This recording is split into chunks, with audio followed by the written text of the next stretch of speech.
به نام خدا به انتهای کار نصب کفوش رسیدیم. تقریبا کار ما تمام شده. نصب کفوش روی سرامیک، همینطور که مشاهده میکنید توسط همکار عزیزمون به انتهای کار رسیدیم و این گوشش مونده.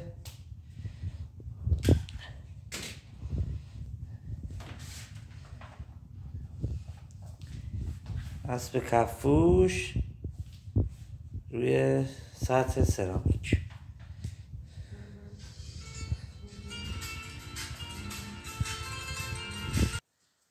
اتمام کار نصب کفوش روی سرامیک.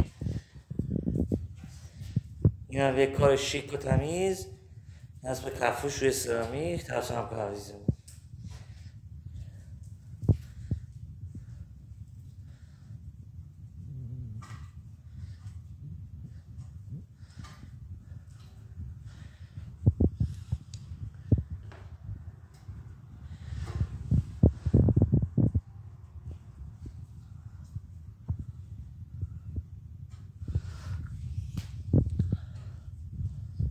موفق و پیروز و پایدار باشید تا کارهای بعدی. بدرود.